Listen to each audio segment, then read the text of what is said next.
Este es el primer seminario de vivienda colectiva de la Escuela de Arquitectura, Arte y Diseño del Tecnológico de Monterrey, del campus Querétaro.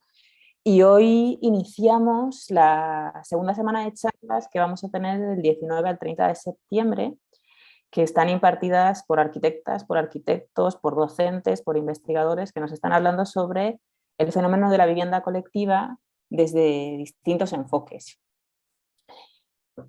Comenzamos esta semana, que va a ser bien intensa de participaciones, con tres grandes invitadas. Por un lado, Mariana Flores García, que nos acompaña desde México, y por otro lado, Marta Camacho y Patricia Reus, que nos acompañan desde España. Nada, desde la Escuela de Arquitectura, Arte y Diseño Tecnológico de Monterrey estamos súper agradecidas de que estéis aquí participando con nosotros y de que hayáis aceptado esta invitación y que compartáis vuestras experiencias sobre vivienda colectiva con nosotras. Y un poquito para explicarles cómo va a ser el formato, la sesión de hoy va a comenzar después de su presentación con la participación de Mariana Flores García, que va a durar aproximadamente 40 minutos, y después presentaré a Marta Camacho y a Patricia Reus, que intervendrán también con 40 minutos más o menos de presentación. Y por último tendremos una sesión de preguntas y respuestas de 20 minutos que esperamos que se convierta en un diálogo con los alumnos. Esperemos que tengan muchas inquietudes. Y bueno, sin más rodeos, quisiera presentarles a Mariana Flores García. Mariana es doctora en arquitectura por la Universidad Autónoma de Tamaulipas, con mención honorífica, doctora en Arquitectura en Vivienda y Hábitat Contemporáneo por la Universidad de Sevilla, cum laude, y primera mención de doctorado industrial en Arquitectura por EIDUS, Universidad Internacional de Estudios de Doctorado de la Universidad de Sevilla. Y es acreedora del Premio Universitario 2020, LIC, que no sé si es licenciada Natividad Garza Leal, sí. Por su tesis de doctorado de calidad por la UAT. Tiene un máster en rehabilitación ecoeficiente de edificios y barrios por la Universidad de Sevilla, maestría en diseño arquitectónico por la Universidad de La Salle Bajía y licenciada en arquitectura por la Universidad Autónoma de Durango, campus Zacatecas. Tiene la distinción nacional de investigador de alto nivel académico SNI, candidato por el Consejo Nacional de Ciencia y Tecnología CONACYT el 2022 al 2025 de México. Es directora del Instituto Nacional de Arquitectura y Urbanismo, del Comité Ejecutivo Nacional 2021 de la Federación de Arquitectos de la República Mexicana. Es miembro del Grupo de Trabajo de Hábitat Social de la Unión Internacional de Arquitectos 2021-23, consultor e investigador invitado en Bureau d'Ap, Oficina de Desarrollo, Arquitectura y Planeamiento, Organización Internacional de Cooperación y Consultoría para el Desarrollo Urbano Sostenible en ciudades del Globo Sur, con presencia en Asia, India, América Latina, Colombia, Estados Unidos, Montana y México desde el 2019 hasta la actualidad. Muchísimas gracias por estar hoy con nosotras, Mariana, y te cedo la palabra. Muchísimas gracias, Lucía, y bueno, pues buenos días, tardes a todos nuevamente. Para mí es un gusto y un honor que podamos compartir este espacio. Agradezco muchísimo la invitación para además pues reconocer y aplaudir el esfuerzo para este primer seminario internacional, que además de hablar de vivienda colectiva, pues tiene muchísimas dimensiones, tiene muchísimos alcances, muchísimas interpretaciones. Y bueno, algo que les quiero compartir justamente en la presentación de hoy son algunas inquietudes que justamente surgieron con el trabajo doctoral y que además pues marca una tendencia dentro del marco de sostenibilidad, por supuesto, en esta sociedad que está en constante cambio, pero además en un escenario futuro próximo, que bueno, por aquí tenemos algunas contrastaciones internacionales. Bien, no sé si puedo compartir pantalla. Sí. Vale, muchísimas gracias.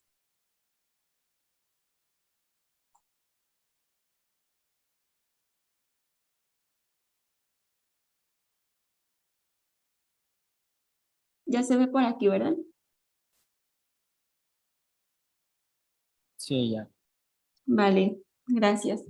Bien, bueno, una cosa que personalmente ha sido bastante interesante y que he podido contrastar en varios escenarios nacionales e internacionales, tiene que ver en cómo pues, la disciplina, hablando de arquitectura, de diseño, eh, ha ido transformándose en su conceptualización y en su desarrollo, pues a partir de escenarios o contextos como lo es la interdisciplina, la multidisciplina y en vías de enfocarse a la transdisciplina.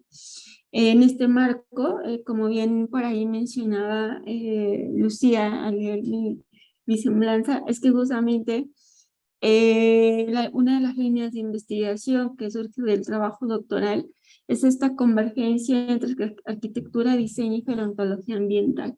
Gerontología ambiental es prácticamente un concepto relativamente nuevo aplicado hacia la arquitectura o desde la arquitectura y que en el marco, por supuesto, del tema central de este seminario tiene una relación directa en varias escalas con lo que es el envejecimiento saludable y no se diga cuando hablamos de vivienda. En este sentido, habitualmente las participaciones en las que los últimos años he tenido, siempre pongo en marco de inicio, pues por supuesto las crisis globales a las que hemos estado expuestos. La primera, yo creo que todos lo hemos experimentado cuando hablamos del tema de pandemia, el tema de COVID-19, la segunda crisis global, que también pues tiene ya varios años y que está en un momento de alerta, es el cambio climático, y la tercera crisis que tenemos frente a nosotros, el tema del envejecimiento poblacional. Si bien tenemos países que ya tienen un fenómeno de envejecimiento bastante latente en la actualidad, es donde podemos visualizar algunas acciones que están enfocadas a un concepto de adaptación de entornos para el adulto mayor, que además, bueno, algunas de las reflexiones es que debe ponerse en contexto pues en otros escenarios más que equipamiento para asistencia y para la salud. Esa es una de las premisas a partir de las cuales surge esta investigación y que además, como bien he dicho, atiende de una manera directa al hacer comunidad y a la colectividad. En estas tipologías que además pues hemos palpado, demandan pues una exploración profunda sobre todas nuevas formas de convivencia, que es cuando acotamos esta condición de hábitat contemporáneo. Bien, en ese sentido, para poner en contexto también el escenario hacia dónde vamos, nos encontramos primero con el cambio de paradigma hacia lo que es el envejecimiento saludable. ¿Pero qué quiere decir esto?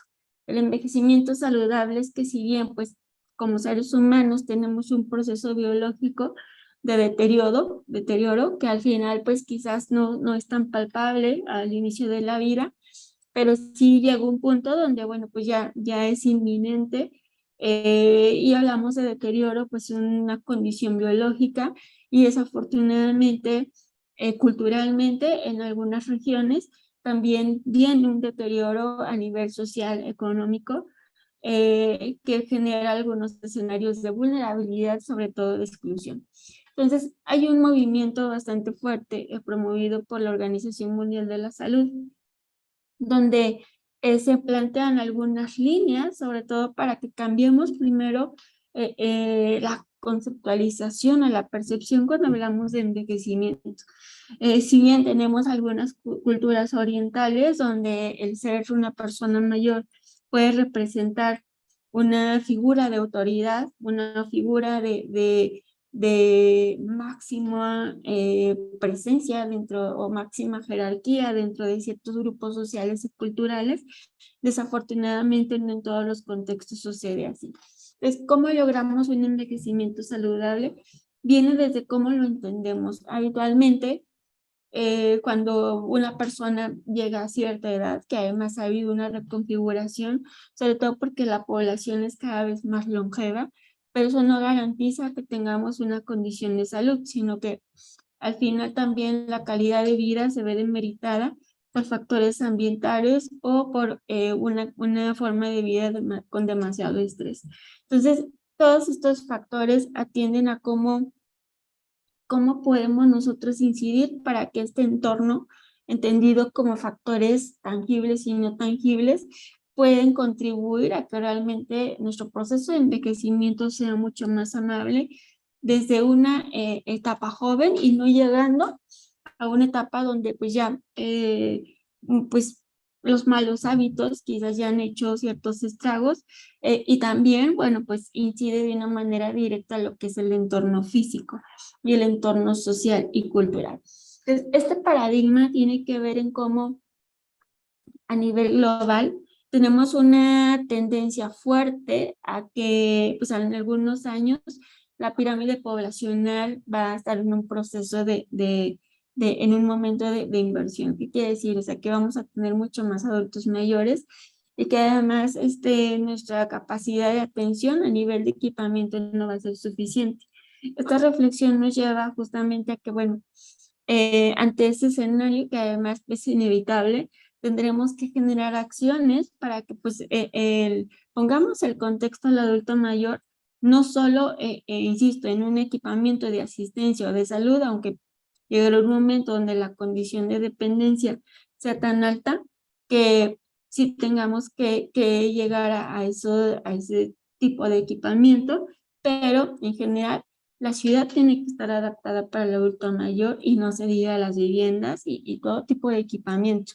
Si vemos este mapa y lo contrastamos con aquellos instrumentos normativos y técnicos que nos dan una pauta, sobre todo para adaptar estos entornos, los que podemos encontrar con mayor avance, pues es justamente en Norteamérica y en la Unión Europea, porque es donde ya tenemos en este momento una concentración alta de adultos mayores y donde ya se están generando algunas soluciones. En otros contextos, como México y Latinoamérica, aún nos quedan algunos años y es justo alguna de las propuestas de las que se ha planteado como líneas de desarrollo a partir de esta investigación. Entonces, si nos vamos a los datos del Banco Mundial 2017, la población envejecida de 65 años y más se duplicará en 2050 y se triplicará en 2100. Ahora, si lo ponemos en contraste a esta condición de confinamiento y de pandemia, también hemos visto que las condiciones de vulnerabilidad, sobre todo cuando hablamos de entornos rurales o urbanos y en las zonas de transición, atienden también a esta población envejecida y que además, bueno, pues es un punto de atención prioritario en las agendas globales y por supuesto en las nacionales. Hemos escuchado mucho, sobre todo cuando hablamos de agendas globales, que tenemos de frente un llamado de atención a lo que es la Agenda 2030 y el cumplimiento de los objetivos del desarrollo sostenible. ¿A qué viene esto? Pues que a la par tenemos una agenda global que es la década del envejecimiento saludable hacia 2030. Eso nos da una pauta, sobre todo para visualizar que realmente es un punto de atención importante que tendrá que implementarse en los planes de desarrollo o en las agendas internacionales, las agendas nacionales y por supuesto las agendas locales. Aquí tenemos también otra infografía de esta como referencia geográfica a nivel de continentes y a nivel de países y que además lo hemos mencionado mucho, o sea, he estado trabajando en la Unión Internacional de Arquitectos, sobre todo cuando hablamos de hábitat social, cuando hablamos de escenarios de inclusión y cuando hablamos de escenarios donde buscamos minimizar estas condiciones de riesgo que de inicio, al ser considerado una población vulnerable, pues están mucho más expuestos a factores climáticos, a situaciones de inseguridad, a situaciones de abandono y también tenemos un alto grado de incidencia a nivel de suicidios. Entonces, bueno, aquí algunos datos interesantes, sobre todo porque se hace una categorización de aquellos países que hacia 2050 van a tener un nivel de envejecimiento hiper, que es el más del 30% de la población, o sea, un envejecimiento hiper envejecido, una condición. Habrá otros que tengan una situación no menos crítica, pero sí un menos volumen de población envejecida. pero sin embargo es importante visualizar qué porcentaje de la población, que además va a ir en aumento, va a impactar de una manera considerable en cómo configuramos nuestro entorno, nuestras viviendas y nuestras ciudades.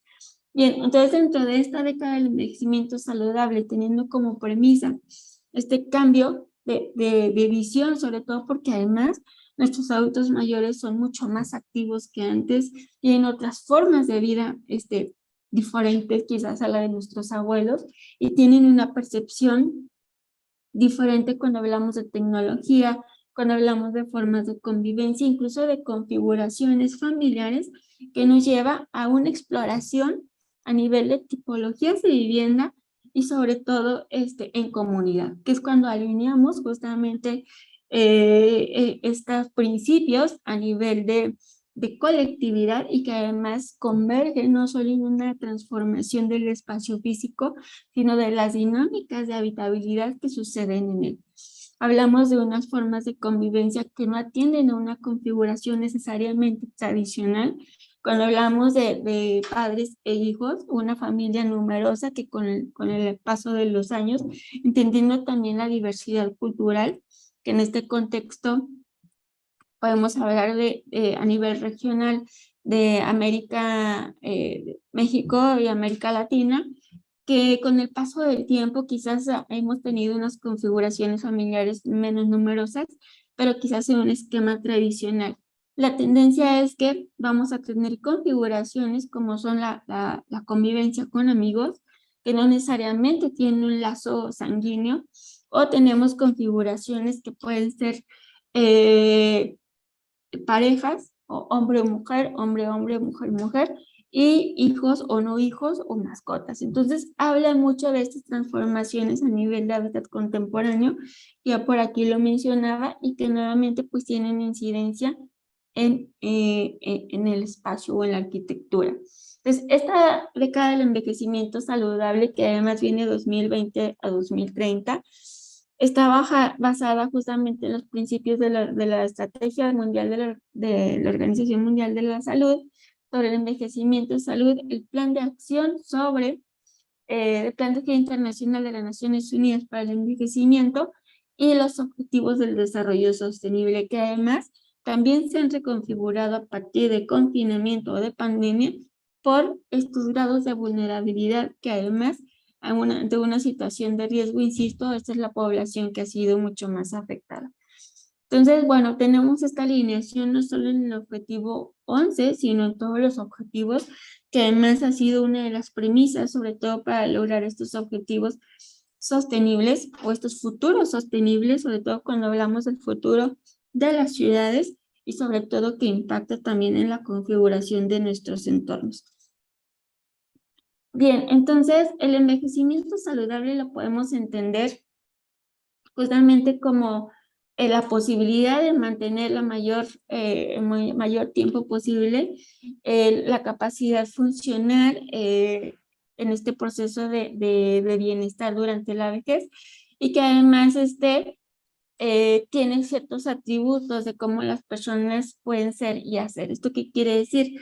Primero, desde cambiar la forma en que pensamos, sentimos y actuamos hacia el envejecimiento, que no es solo las personas envejecidas por sí mismas, sino la comunidad que los arropa.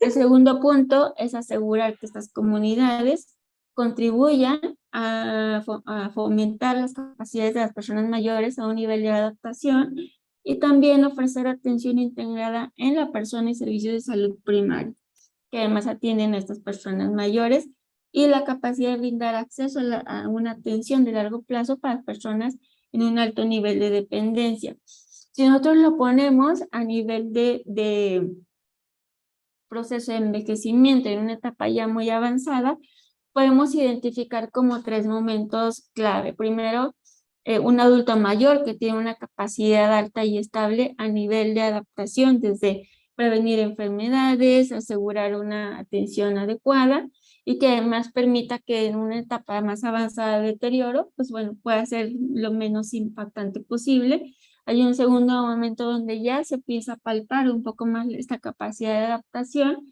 y esto nos lleva a un tercer momento donde pues realmente tenemos una condición de de dependencia para que tengamos condiciones de habitabilidad pues, un tanto adecuadas y que además esto atiende pues, sobre todo a una persona habitualmente con enfermedades crónicas muy avanzadas y que bueno, pues también nos lleva ya a un momento de, de pasar a otro plano.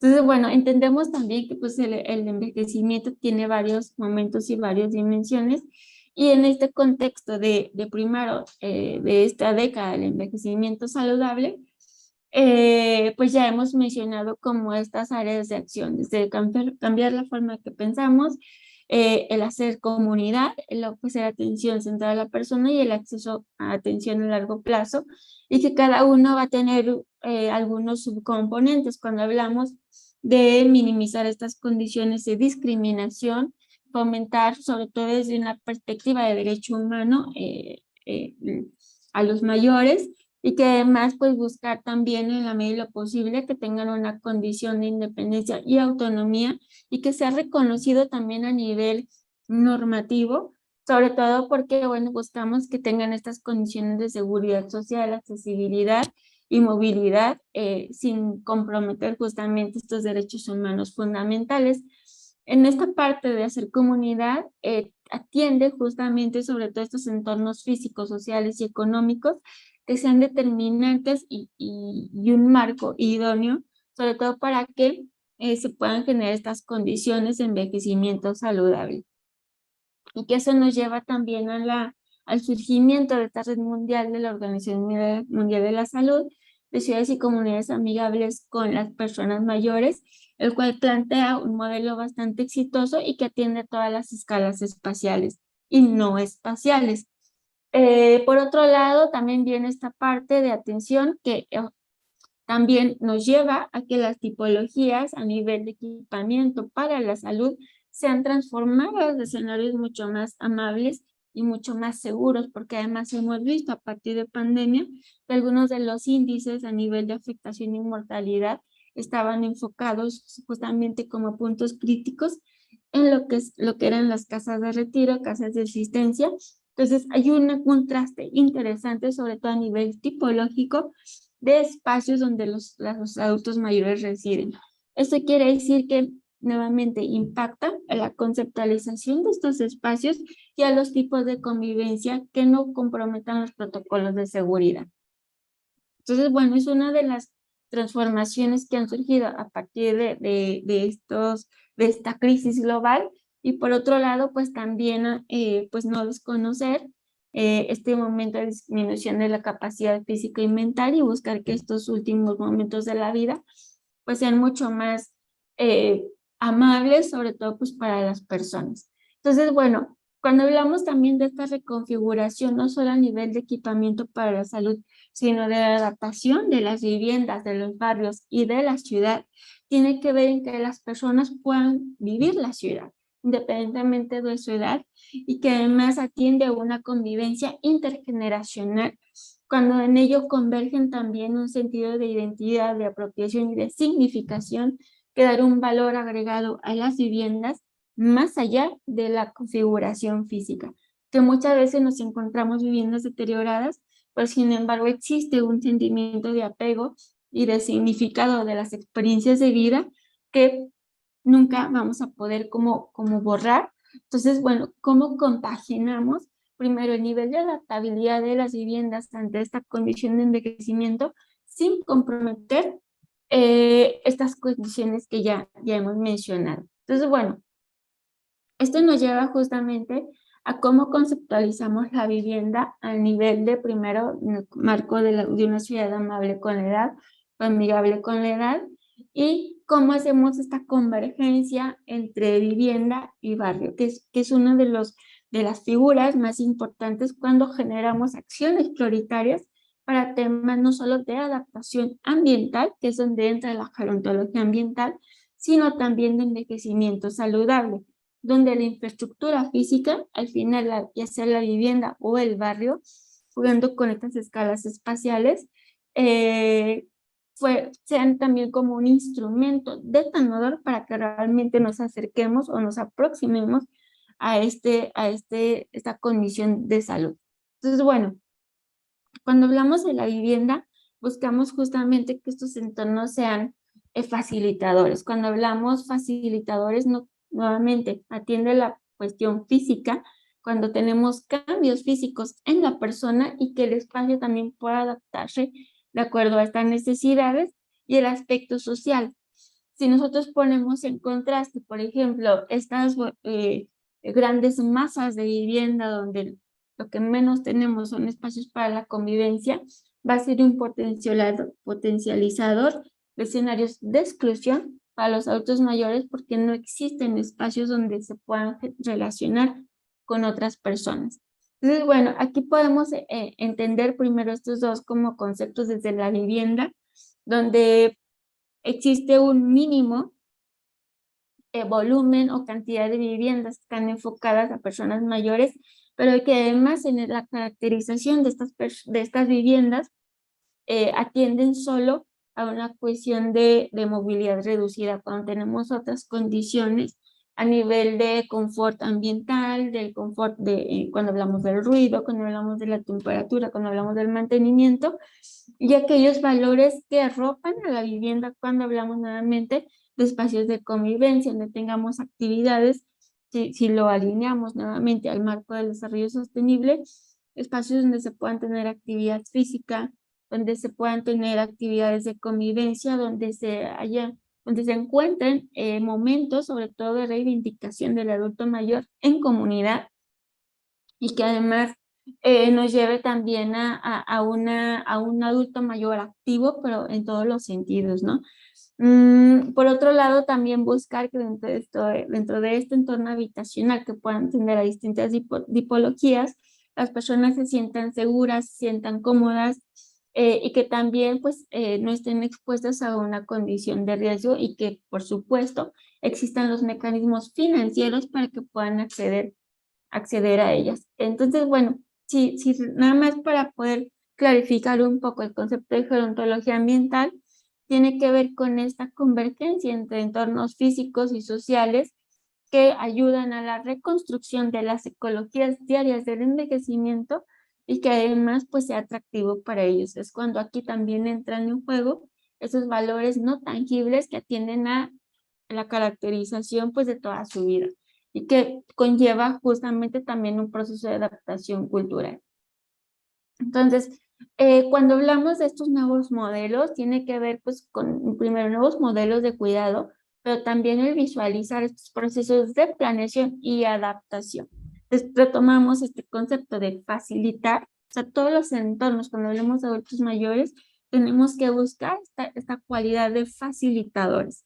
¿Cuál es el punto? Que si nosotros logramos atender a los adultos mayores en sus necesidades, en este concepto de facilitar una condición de salud, una condición de menos riesgo, una condición de habitabilidad, en automático podremos atender las necesidades de toda la población, porque el proceso de envejecimiento es cuando tenemos una mayor condición de vulnerabilidad en todos los sentidos.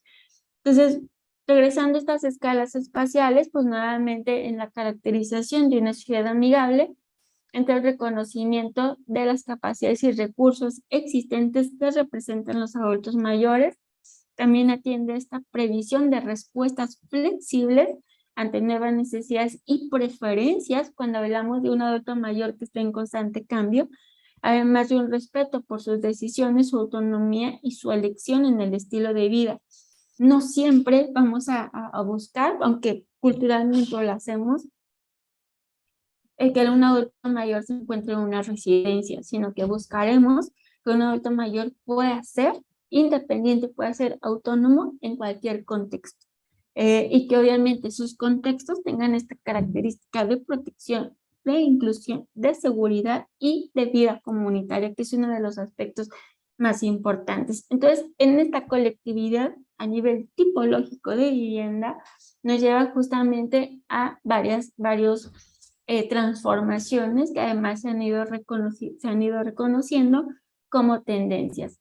En este sentido, pues vemos también la apropiación del espacio público en torno a zonas de habitabilidad, donde el adulto mayor pues busca estos escenarios de convivencia y que además pues disfruta bastante como son las tardes de danzón en el Zócalo.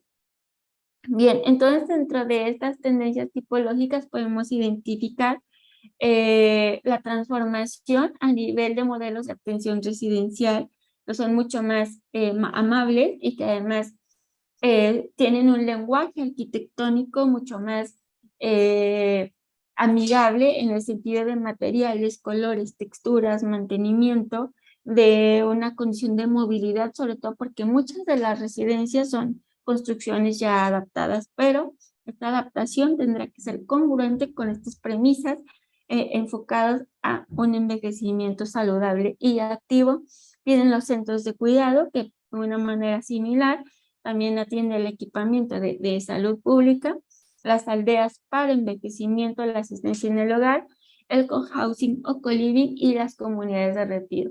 Aquí a nivel de síntesis podemos ver que la caracterización de estos espacios tiene que ver no solo en la unidad espacial, donde el adulto mayor puede tener la zona más íntima, como dormir, como actividades básicas o descansar, sino que necesariamente debemos integrar equipamiento que nos permita nuevamente tener estos puntos de conexión con la comunidad.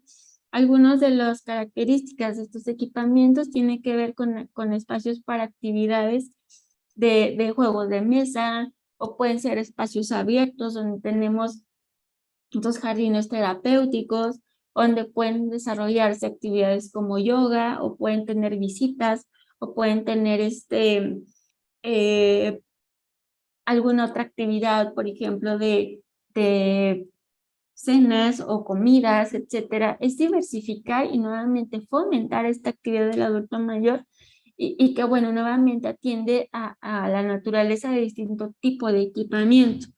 Cuando hablamos de co-living, quiere decir, por ejemplo, esta concentración de personas que pueden vivir en un mismo edificio, pero que además, bueno, si lo ponemos en contexto, no solo a nivel de adultos mayores con adultos mayores, sino en la convivencia intergeneracional, existen reglas establecidas a nivel comunidad, donde nuevamente se puede fomentar un respeto y escenarios de inclusión de los adultos mayores a las actividades de de la comunidad, pero nuevamente las tipologías tienen que cambiar, sobre todo cuando hablamos de esta concentración de personas. En este caso, por ejemplo, las aldeas atienden estos modelos, sobre todo de conjuntos habitacionales, donde hay una fusión, sobre todo estos modelos existen en este momento con mayor auge en las comunidades asiáticas, donde ante el ajetreo de este hábitat contemporáneo en las ciudades, que además son apabullantes a nivel de estrés ambiental y en la calidad de vida, los adultos mayores buscan un refugio que atiende a otras configuraciones y no necesariamente una casa de asistencia, sino que es una comunidad, no tenemos áreas verdes, no tenemos una tipología diferente a nivel arquitectónico, a nivel barrial, a nivel urbano. Estos se vuelven también puntos importantes de atención desde la perspectiva de planeación. Aquí tenemos algunos ejemplos, sobre todo de centros de asistencia para adultos mayores que se encuentran en México, que además muchos espacios donde tenemos una condición ambiental adecuada para ellos buscan generar esas comunidades de retiro y que además, bueno, el contacto con la naturaleza que se ha evidenciado es un factor importante para la salud de los adultos mayores y de toda la comunidad. Cuando hablamos de un cohousing, habla también de estas comunidades, pero donde tenemos unidades habitacionales diferenciadas, no necesariamente en un solo edificio, pero los tienen un denominador común cuando tienes estos espacios de convivencia y de hacer comunidad, que además es una de las demandas más importantes, sobre todo en el marco de estos servicios de asistencia para el retiro, no solo para adultos mayores en México y Latinoamérica, sino también para extranjeros. Si visualizamos para ir al ranking mundial de destinos para el retiro, vemos que lo que es la región latinoamericana tiene las condiciones casi ideales a nivel ambiental, a nivel climático, y además existe un alto sentido de atracción a nivel de comunidad por todo el aspecto cultural. Entonces creo que también eso nos da pauta sobre todo para plantear algunos puntos de intervención donde además cuando hablamos de adaptación, sobre todo el entorno construido, podemos tener proyectos de regeneración urbana que atiendan este principio de envejecimiento saludable y de hacer comunidad, de hacer o potenciar esta condición de colectividad y que la vivienda permita también ser parte de estos esquemas y que sean nuevamente facilitadores para que la ciudad gradualmente va adquiriendo este sesgo de amigabilidad con un proceso de envejecimiento. Bien, entonces nada más para recalcar un poco algunos de los ejes estratégicos de estas ciudades amigables con la edad, tiene que ver con la integración de, primero, con un objetivo inicial de crear comunidad y hacer mejoras para que estos promuevan el envejecimiento saludable. Y dentro de sus ejes estratégicos están los espacios al aire libre, la adaptación de edificios en sus dinámicas de habitabilidad, el transporte, por supuesto, la vivienda, no se diga cuando hablamos no solo en una escala de unifamiliar, sino multifamiliar, que nuevamente tiene esta vivienda colectiva, que fomente estos procesos de participación social, de respeto e inclusión social, participación cívica, condiciones de empleo, sistemas de comunicación e información, así como servicios de apoyo a la salud, no solo por las instituciones, sino también por la comunidad misma. Entonces, bueno, algunas de las estrategias es que nuevamente pues el barrio y la vivienda en esta transformación tipológica nos puede llevar a propiciar escenarios adecuados para que realmente logremos estas condiciones de envejecimiento en el lugar. Un poco nada más para plantearlo a nivel de propuesta, la investigación que por ahí desarrollamos justamente dentro de la Universidad de Sevilla y la Universidad Autónoma de Tamaulipas y en colaboración con la empresa municipal de vivienda en Sevilla, es que pudimos hacer esta contrastación a nivel de casos de estudio en México y en España, sobre todo porque tenemos una población envejecida en uno de los casos y en el otro de los casos también envejecida por otro contexto geográfico y en otro contexto cultural, y se puso a prueba un modelo de adaptación para el sistema, para el entorno construido bajo esta premisa de envejecimiento en el lugar, articulando esta condición de vivienda y barrio, donde se pudieron identificar 7 dimensiones, que nuevamente yo resalto que el tema de la colectividad no se lleva solo a nivel tipológico, sino en convergencia con el entorno inmediato. Estas variables justamente atienden a una cuestión de una dimensión de diseño, una dimensión de accesibilidad, de confort, de mantenimiento, de seguridad y salud, de uso y control y autonomía, así como estímulos ambientales, que esto nos lleva a una caracterización de cómo podría ser una comunidad amigable con la edad, pero en un entorno físico adecuado. Este lo pueden buscar por ahí también, les puedo compartir el link donde ya está publicado, pero además que ha sido bastante exitoso porque en esta evaluación y este diagnóstico nos permite plantear estrategias de intervención a nivel de generación y adaptación urbano-arquitectónica para que esta comunidad sea potencializada desde el espacio físico y estos valores tangibles y no tangibles. Entonces, bueno, también un aspecto importante dentro de estos casos de estudio es que además se visualizó que fueran conjuntos habitacionales que atendían nuevamente a una vivienda multifamiliar, una vivienda colectiva, una vivienda unifamiliar, pero además en una condición de centro histórico y una condición de fraccionamientos nuevos, donde también tuvimos algunas contrastaciones bastante interesantes. Entonces, bueno, aquí algunos de los resultados, porque además un aspecto importante es que era mucho más valioso en todos los casos el tema de seguridad y salud, y el tema de confort, por supuesto, y no tan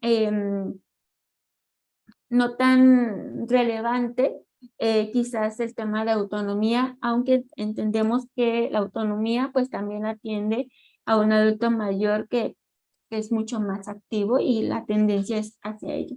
Entonces, bueno, Aquí nos lleva justamente a plantear algunas perspectivas de que además estos nuevos modelos de vivienda y servicios tienen que estar acordes a nuestro contexto actual y además acordes a esas dinámicas actuales de habitabilidad que conlleva también un trabajo multidisciplinario. Todo este trabajo se hizo también en colaboración con otros expertos, cuando hablamos de gerontología, cuando hablamos de geografía, cuando hablamos de sociología, y de política pública, por supuesto, no solo desde la arquitectura y el diseño, y que nos lleva también a un tema de sostenibilidad en sus tres ejes, cuando hablamos del aspecto social, económico y ambiental, y que lo podemos ver desde esa transformación tipológica de hábitat contemporáneo en un sector de la población que pues, habitualmente no está visibilizado. Entonces, algunas consideraciones es que primero las personas mayores, cuando hablamos de colectividad, buscan no sentirse aisladas en la sociedad. Se busca que estas transformaciones tipológicas y que además pudimos incidir en algunos modelos habitacionales multi e intergeneracionales, justamente en la empresa municipal de vivienda en Sevilla y que además han sido bastante exitosos. El buscar siempre pues, que el espacio sea adecuado, que se tenga a nivel de percepción una condición de seguridad, pero atiende de una manera urgente a que no configuremos o sigamos configurando la vivienda tal cual como la concebimos ahora, sino que exploremos estos nuevos escenarios. Entonces, bueno, aquí a nivel de ir cerrando un poco la intervención, tiene que ver en que la vivienda y el envejamiento saludable tienen un vínculo desde hacer comunidad, pero también desde adaptar el entorno físico para que realmente tengamos esta condición de convivencia y de colectividad.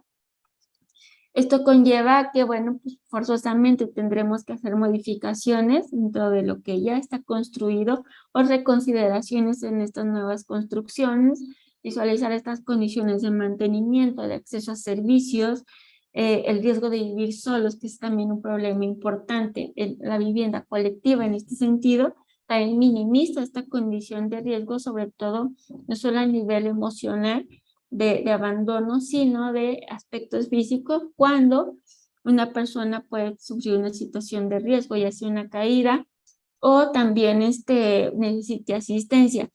Otro aspecto importante es que pues también el tema de sentir vínculos familiares y comunitarios, aunque no necesariamente sean a nivel de un vínculo sanguíneo, sino que hay un proceso de identificación de ciertos intereses, ciertos valores, ciertas prácticas que conlleva construir a la comunidad y que además, bueno, pues también es un factor importante para que los proyectos tengan un mayor éxito en su ocupación y post-ocupación. Entonces, el reto es justamente que a nivel ciudad, a nivel vivienda, a nivel barrio, tenemos que visualizar estos escenarios de envejecimiento poblacional que tienen impacto o debería tener una congruencia nuevamente en el entorno construido y que nos abre un escenario muy interesante de actuación desde la arquitectura, desde el diseño, pero además no solo desde esta perspectiva, sino de todas las disciplinas. Hablamos de arquitectura y que además bajo esta condición tiene que impactar nuevamente en los programas de asistencia social, en las asociaciones, que cada vez más hay más asociaciones que optan por buscar estos modelos, de la comunidad misma en un nivel de conciencia y sensibilización para que a nivel barrial también podamos fomentar una mejor condición de envejecimiento y no se diga a nivel de planeación y de política pública. Que además, pues, hay un modelo bastante novedoso que es muy reciente desde Naciones Unidas, que es la planeación con perspectiva de edad, y que va visualizando esta diversidad de usuarios. Cuando hablamos no solo de adultos mayores, sino también de mujeres y de niños, de jóvenes, y que además, bueno, pues en una atención prioritaria a grupos vulnerables o considerados como vulnerables. En este sentido, también puedo resaltar que bajo este planteamiento, no necesariamente tenemos esta correspondencia de las nuevas dinámicas de habitar con los espacios que habitamos, y que además, bueno, pues busquemos que también estos espacios donde buscamos envejecer, no solo los adultos mayores actuales, sino los adultos mayores futuros, puedan también ser un instrumento bastante eficiente en todos los sentidos para minorar los efectos del envejecimiento. Entonces, bueno, pues prácticamente aquí se cerraría la intervención acotando un poco el tiempo y bueno, pues agradecer mucho el espacio para ello. Muchísimas gracias. Muchísimas gracias a ti, Mariana. Seguro va a haber un montón de preguntas al final, pero las vamos a dejar eso para el final, si les parece bien.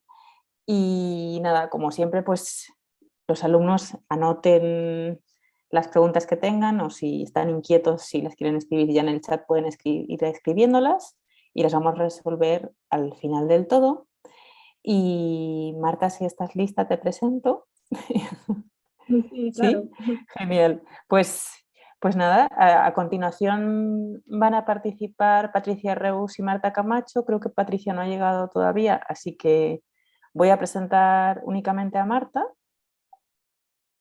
Bueno, no, me voy a lanzar con las dos por si acaso viniera Patricia para que esté presentada también, sí, perdón, para no presentarla hasta el final. Entonces, bueno, Patricia Reus es doctora arquitecta y profesora de proyectos arquitectónicos en la Escuela de Arquitectura de Cartagena. Tiene un máster en investigación en arquitectura y urbanismo sostenible. Es codirectora del grupo de investigación Contemporary City and Architectural Design de la UPCT y del estudio Blancafort Reus Arquitectura, cuya obra arquitectónica ha sido reconocida en prestigiosos certámenes como la Bienal de Arquitectura de Venecia, los premios ARD Awards o el Premio de Arquitectura Española. Sus principales líneas de investigación son el hábitat doméstico y en general los procesos de transformación del espacio comprometidos con la contemporaneidad y sus retos. Marta es arquitecta, graduada por la Universidad Politécnica de Cartagena en 2021, con un gran interés en el estudio de la arquitectura desde un punto de vista de género, tema sobre el que desarrolló su trabajo final de carrera obteniendo matrícula de honor. Durante la carrera recibió la beca Piedad de la Cierva, alumnas con mayores calificaciones y titulaciones de máster, y la beca Design Team para la formación-colaboración con la Universidad Politécnica de Cartagena. Participante en el primer Congreso Internacional de Arquitectura Feminista con un paper admitido y 2 ilustraciones publicadas. Muchas gracias por estar aquí con nosotras hoy, Marta, y te cedo la palabra. Muchas gracias a vosotras. Voy a compartir pantalla. Vale. A ver. A ver. ¿Lo veis? Sí, no está pantalla completa, pero lo vemos. Vale, lo pongo así porque como tengo anotaciones al lado. Perfecto. ¿Se ve bien o si no Sí, lo intento perfecto. aumentar un poco? No, se ve Vale, estupendo. Gracias. Vale. Bueno, pues muchas gracias por invitarme, tanto a mí como a mi tutora, Patricia Reus. Y como ha contado Lucía, os voy a contar mi trabajo final de grado que se titula Coreografía de los cuidados, una perspectiva de género en el proyecto de vivienda colectiva. Bueno, en primer lugar, quiero contaros un poco por qué decidí escoger este tema. Porque, bueno, todas las mujeres sabemos desde muy pronto lo que conlleva ser mujer. Y con el feminismo, de repente, empiezas a ser capaz de contextualizar las cosas que pasan a tu alrededor, a pensar por qué pasan ciertas cosas y a poder expresar por qué no te gustan. Un ejemplo fácil e inmediato que seguro que todas tenéis en la cabeza es, por ejemplo, ¿por qué me da miedo volver a mi casa sola de noche? Bueno, pues con el feminismo dices, ah, vale, se llama patriarcado. Y bueno, en ese sentido, el feminismo como que te da un marco para entender las relaciones sociales de otra manera y como que te ayuda a ver el esqueleto de las cosas. Y bueno, pues llevándolo al campo de la arquitectura, hay ciertas cosas que tenemos tan interiorizadas que no fue hasta bien entrada la carrera cuando me di cuenta de que prácticamente no tenía referentes de arquitectas. Y no porque no las hubiera, porque sí que las hay, pero el problema es que se las invisibiliza sistemáticamente. Y por poner un ejemplo, el pabellón de Barcelona de Mies van der Rohe lo conocemos como el pabellón de Mies, pero lo correcto sería reconocerlo como el pabellón de Lily Reich y Mies van der Rohe, porque la autoría fue compartida y ella es que muchas veces ni aparece en nuestros apuntes de historia.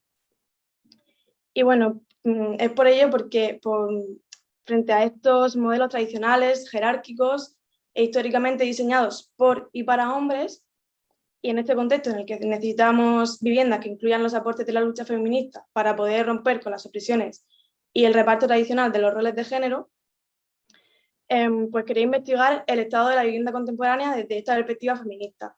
No solo como un análisis crítico, sino también para poder tener una guía a la hora de diseñar espacios más igualitarios para todos y como ejemplo de que una arquitectura feminista mejoraría la calidad espacial de las viviendas y además las haría más inclusivas a todas y a todos. Bueno, y entrando ya en mi TFG, como material de análisis escogí la vivienda pública construida en Madrid entre los años 2000 y 2010 en los barrios de renta media por considerar que los aportes en cuanto a vivienda en este periodo fueron muy relevantes. Y bueno, estudié un total de 8 viviendas, que son estas que veis aquí.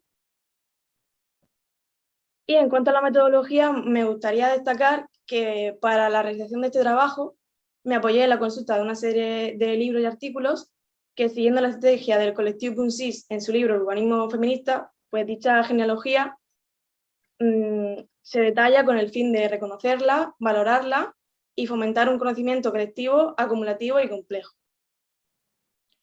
Y bueno, antes de entrar en lo que es el análisis de los casos, quería contaros un poco los 3 principales puntos que conforman el marco teórico del trabajo, que son el concepto de espacio, la desvalorización de los cuidados y el contexto cultural actual y la situación de la mujer. En cuanto al espacio, la concepción que tenemos de él es como de algo neutro, pero sin embargo vivimos en sociedades con profundas desigualdades estructurales, que son consecuencias del sistema patriarcal y capitalista, y estas desigualdades no solo se reflejan en nuestros escenarios cotidianos, sino que además la propia configuración de estos espacios perpetúa estas desigualdades. Por tanto, la construcción cultural y social del género podemos decir que ha influido a la hora de proyectar y utilizar los espacios, y que además los estereotipa en función de las actividades que se realizan en ellos. Por poner un ejemplo, a lo largo de historia los espacios de socialización tradicionalmente asignados a las mujeres han sido espacios cercanos al hogar, tanto física como conceptualmente. Son aquellos lugares que se consideran casi una extensión de la casa y son lugares que están siempre en relación con el cuidado de los otros o del propio cuerpo.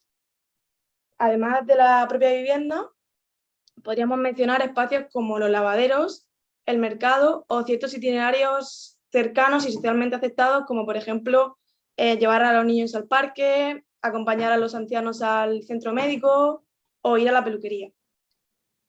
En cambio, al hombre siempre le ha pertenecido la ciudad, el espacio en abstracto y el sitio donde se realiza la vida pública. Por ello, la vivienda tiene una lectura muy diferente según el género. Mientras que para la mujer ha sido un lugar tradicionalmente de trabajo, para el hombre ha sido un espacio de descanso o de refugio. Y por ello es importante reflexionar sobre la vivienda como uno de esos escenarios donde se producen ciertas desigualdades y además porque la vivienda es un factor determinante a la hora de la inclusión de la mujer y no en vano a lo largo de la historia ha sido muy destacable su participación en la lucha por la vivienda digna. El siguiente punto son las tareas de cuidados, porque todos necesitamos de cuidados en algún momento de nuestras vidas, pero sin embargo la arquitectura, bueno, nosotros muchas veces como arquitectos no le damos la importancia que tienen a los espacios donde se realizan estas tareas y a la hora de proyectarlos muchas veces los ponemos en el último rincón que queda de la vivienda. Y esto ocurre porque el patriarcado y el capitalismo obvian la ecodependencia y la interdependencia de las personas y se prioriza la economía por encima del resto de esferas de la vida. Se valora solo el trabajo remunerado. Y bueno, paralelamente a este proceso de paralización de los cuidados, se ha producido una naturalización de una feminidad a la que le corresponden estas tareas per se. Y aún en la actualidad siguen siendo mayoritariamente las mujeres las que se encargan de estas actividades. Además, estas tareas conllevan una relación más intensa con el espacio, puesto que esta coreografía de los cuidados se realiza en un espacio cerrado, controlado y en relación al cuerpo. Y es por ello por lo que necesitamos una arquitectura feminista que reconozca los cuidados como una parte esencial de la vida y que además trate de hacer que esta coreografía de los cuidados se desarrolle en espacios dignos e inclusivos. Bueno, y el último punto sería el contexto cultural, puesto que a la hora de analizar la vivienda actual, desde una perspectiva de género, pues es necesario tener en cuenta todas las transformaciones sociales que se vienen dando a lo largo del siglo XXI. Es cierto que la familia nuclear sigue siendo hegemónica, pero los tipos de familia y las formas de vida se han diversificado ampliamente. Las formas de trabajo tampoco son las mismas, puesto que ahora es muy común el sujeto nómada, que trata de subsistir de un trabajo a otro y que va de un alojamiento provisional a otro. A pesar de estos cambios en las formas de vida y en los tipos de familia, se siguen ofertando viviendas estándar para familias estándar, que al final son herederas de unos modelos normativos que se concentran en traducir requerimientos de salubridad y confort a unas dimensiones mínimas. Es decir, se centran más en cualidades cuantitativas que cualitativas. Y en cuanto a la situación de las mujeres, decir que se ha conseguido un gran avance en cuanto a la incorporación al mercado de trabajo, pero todavía existe una fuerte segregación por género y las mujeres siguen ocupando empleos de baja remuneración y además sufriendo una importante brecha salarial. Esta incorporación de las mujeres al trabajo ha provocado la llamada crisis de cuidados. La lógica del mercado choca con la lógica de cuidados, las necesidades de cuidado crecen en nuestras sociedades envejecidas y hay falta de tiempo disponible para ello. Este problema además se agrava en nuestros modelos de ciudad que están pensados para transitar entre los centros de trabajo y las zonas de residencia y que no solo deja de lado el resto de esferas de la vida, sino que además las aleja enormemente. Y bueno, pues tenemos enormes distancias entre la casa y el trabajo, entre el espacio de cuidado de los mayores y la casa, entre el espacio donde los niños pueden salir a jugar solos y la casa, etc. Esta crisis de cuidados se está solventando de varias formas. Una de ellas es mediante la transferencia generacional de cuidados. Por ejemplo, en nuestro país, los abuelos dedican una media de 6 horas diarias al cuidado de los nietos. Otra manera es mediante la contratación de niñeras, que muchas veces están muy mal pagadas y está generando una especie de lumpenproletariado femenino. Y también se produce con mucha asiduidad la doble jornada de la mujer. Es decir, la mujer, además de trabajar, se sigue encargando de la mayoría del trabajo doméstico. Para tratar de solucionar estas tensiones por el trabajo doméstico, se podría proyectar la vivienda teniendo en cuenta estas actividades de cuidado, de gestión de la vida cotidiana, para que estas tareas sean más visibles y más fáciles de repartir entre las personas que conviven en la casa, en lugar de recaer en las mujeres como ha pasado tradicionalmente. Y bueno, entrando ya en lo que es el grueso del trabajo, os voy a contar los parámetros utilizados para evaluar cada vivienda. Y para esta exposición, y teniendo en cuenta la limitación de tiempo, voy a explicar los casos más paradigmáticos de cada uno de los parámetros. Bueno, el primer paso para llevar a cabo el análisis y la comparativa fue definir una serie de parámetros que permitan visibilizar estas desigualdades o también subordinación dentro de la utilización de los espacios domésticos. Como he dicho antes, los espacios nunca son neutros, entonces es sencillo mostrar situaciones que pueden conducir a usos no equilibrados dentro de la casa, de manera jerárquica, como por ejemplo dormitorios muy grandes respecto a otros, espacios de la cocina o lavaderos invisibles para los habitantes pasivos que no se implican en las tareas, o cuartos de baño restringidos a una parte de los habitantes, los típicos que están dentro de una habitación. Y bueno, después de estos parámetros, evalué cada vivienda de manera global, comprobando si se superaba o no los requisitos mínimos de cada parámetro. Decir también que el establecimiento de estos criterios y de los parámetros lo realicé en función de los conocimientos adquiridos para este trabajo y no son algo fijo, sino que pueden ir variando conforme siga investigando y adquiriendo más conocimientos. El primer parámetro estudiado fue la flexibilidad y los tipos de uso que es capaz de acoger la vivienda, puesto que la falta de flexibilidad suele ser consecuencia de proyectar la planta siguiendo un modelo patriarcal que no tiene en cuenta las actividades de cuidado y que impone una familia nuclear tradicional e inamovible en el tiempo. En el estudio de la vivienda de Puente Vallecas, que es esta que veis aquí, vemos que la vivienda no es capaz de acoger otros usos además de los previstos, puesto que se compone de habitaciones con funciones muy específicas, como son el aseo, el comer, el dormir, y vemos que esta excesiva compartimentación de los espacios, además de estereotiparlos, no permite una vinculación entre los mismos y invisibiliza ciertas actividades. Esto impediría la habitabilidad a un modelo de habitantes más allá de la familia nuclear tradicional, pero es que incluso este tipo de modelo de familia tendría dificultades, puesto que sería muy difícil que la vivienda se adaptara a los ciclos vitales de la familia. Por el contrario, en las 82 viviendas en Carabanchel vemos que se cumple con creces este requisito, porque por un lado encontramos que uno de los baños está compartimentado, lo que permite su uso simultáneo y además facilita las tareas asistenciales. Por otro lado, el patio existente permite su apropiación por diferentes tipos de actividades y además permite que éstas sean visibles porque se proyecta como una estancia pasante y vinculada a la zona de estar. Además, vemos que se ha ubicado el almacenaje y las instalaciones en franjas servidoras a los laterales, lo que otorga una mayor libertad a la hora de distribuir la planta. El siguiente parámetro es el ciclo de la ropa, es decir, el recorrido que realiza la ropa desde que se lava hasta que se vuelve a guardar, puesto que es uno de los ejes funcionales dentro de la vivienda. Para analizar este parámetro se ha estudiado el tiempo y el espacio utilizado para cada actividad del ciclo y además los métodos recorridos del mismo.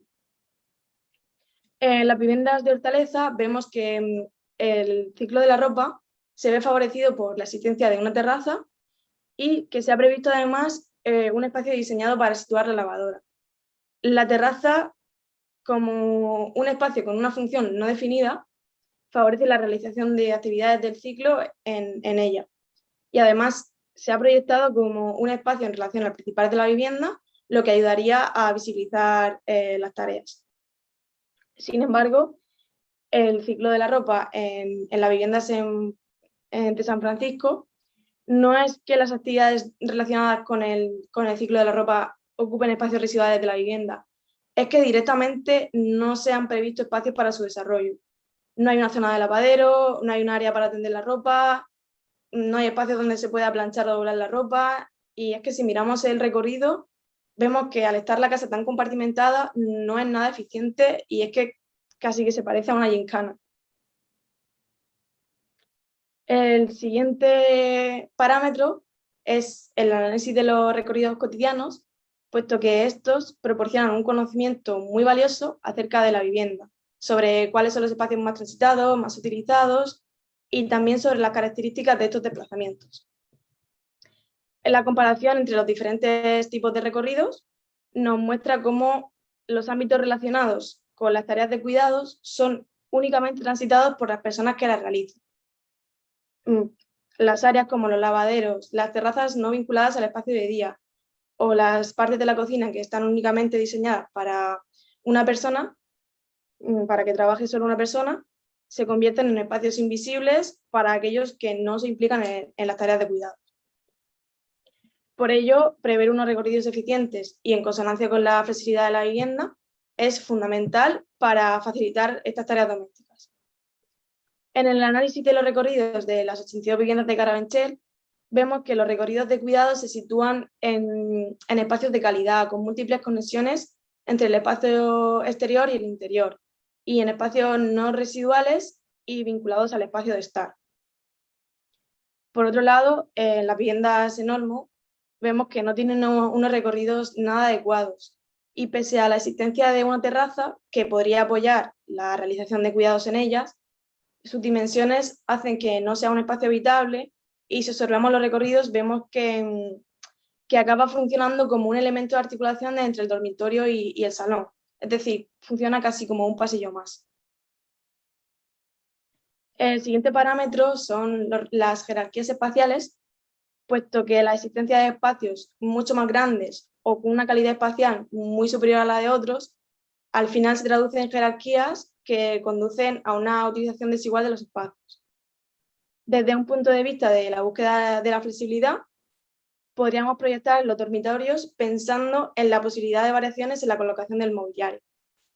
se podría definir un ámbito mínimo teniendo en cuenta los 2 metros de la cama y 80 centímetros de un paso cómodo. Es decir, en cada dormitorio debería caber una circunferencia de 2,80. Esto no quiere decir que esta superficie mínima sea suficiente, pero al menos garantiza que el dormitorio se pueda ocupar con 2 orientaciones diferentes de la cama. Bueno, en cuanto al estudio de estas jerarquías espaciales en las viviendas de Lope de Vega, vemos que los dormitorios tienen unas dimensiones muy similares, lo que permite su uso de jerarquizado, y vemos que permite diferentes apropiaciones según la persona que los habita, puesto que ambos permiten la inscripción de una circunferencia de 2,80 mínimo, lo que permitiría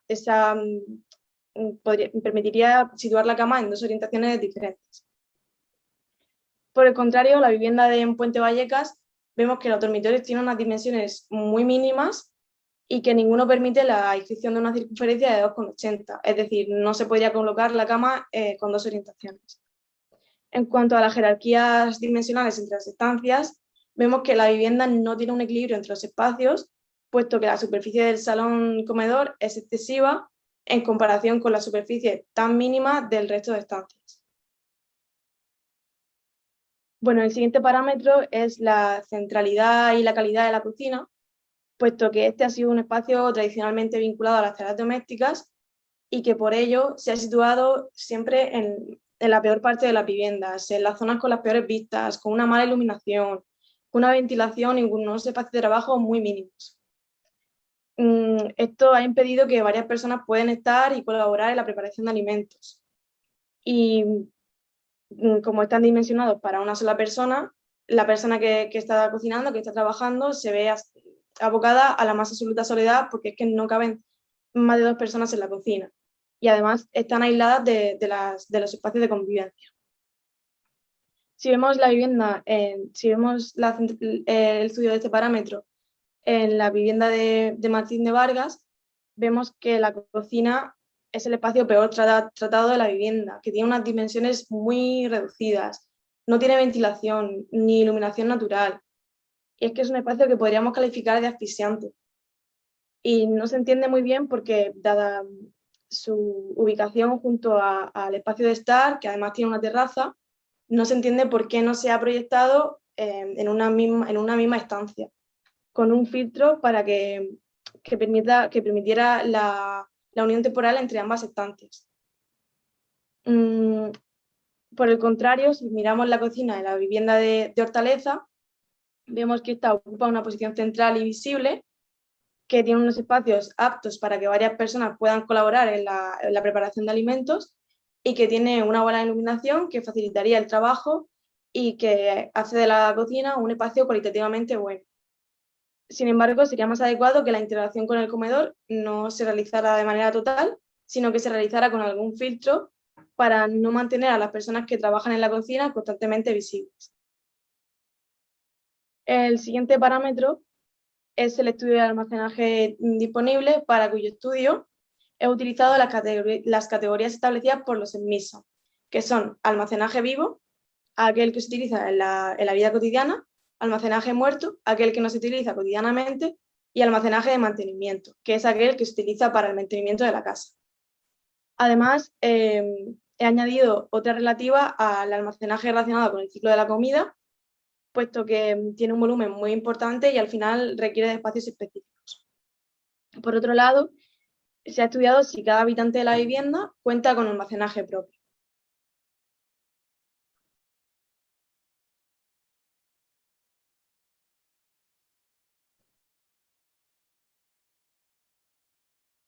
Ahora, que no cargo. Vale, si vemos el almacenaje en la vivienda de Lope de Vega, vemos que cuenta con espacios suficientes en todas las categorías y que además la ubicación de un armario en un espacio común permitiría que los armarios de las habitaciones fueran más pequeños y se ganaría así algo de espacio en las habitaciones. Además, esto facilitaría la flexibilidad en cuanto a la ocupación de la vivienda e incluso el funcionamiento cotidiano de la vivienda. Por el contrario, si vemos el espacio de almacenaje en la vivienda de Margarita, vemos que este no tiene una distribución adecuada, puesto que la mayor parte se concentra en el dormitorio, lo que entorpece la funcionalidad de la vivienda, y además vemos que presenta carencias en todas las categorías establecidas. Bueno, y respecto a los resultados globales, se puede afirmar que tras lo estudiado, a pesar de la importancia de las tareas de cuidado para el mantenimiento de la vida y de la dedicación y el tiempo que conllevan, vemos que no se ha proporcionado espacios adecuados ni confortables para su realización y que en su mayoría han sido proyectados con el único propósito de cumplir unos mínimos establecidos por normativa. Tras el estudio se pone de manifiesto que las necesidades de una mayor flexibilidad son evidentes. En una sociedad con el concepto de cambio instalado y en la que el 41% de modelos responden al de la familia nuclear tradicional, no se deberían plantear viviendas tan rígidas que no permitan diferentes formas de ocupación. En lugar de proyectar la vivienda siguiendo un programa funcional de espacios especializados, es decir, comedor, dormitorio, salón, cosa que dificulta otros usos además de los previstos, se podrían proponer ámbitos más ambiguos y con mayores dimensiones para permitir que sean los usuarios los que se apropien del espacio y lo vayan adaptando a sus necesidades y a su evolución. Y bueno, por último decir que los resultados evidencian que las viviendas estudiadas se han proyectado en general con el objetivo de sacar el máximo beneficio económico de ellas, dejando a un lado, en muchas ocasiones, parámetros de calidad que son necesarios. Y bueno, en conclusión, el enfoque de género en los procesos de diseño es fundamental para incorporar las necesidades y las experiencias de todos y todas. Y no solo porque una mirada feminista tiene en cuenta la diversidad de cuerpos y realidades, sino porque tenemos que poner en tela de juicio unos modelos y unas estrategias de proyectos que perpetúan y legitiman una sociedad patriarcal que margina, oprime y niega una parte de nuestra existencia, como es la imprescindible dedicación de una fracción de nuestro tiempo a los cuidados. En respuesta a la problemática encontrada, una solución podría ser aprovechar las plantas bajas, proponer espacios comunes como cocinas, salas de estar, patios, o plantear jardines comunitarios que nos permitirían proporcionar a las tareas domésticas un lugar confortable y de calidad para su realización. Así, además de ganar más metros cuadrados en las viviendas, estos espacios comunes nos permitirían resocializar actividades de cuidado que tradicionalmente ya se realizaban al exterior en el grupo, como por ejemplo el cuidado de los niños o de las personas dependientes, o también por ejemplo la elaboración de alimentos.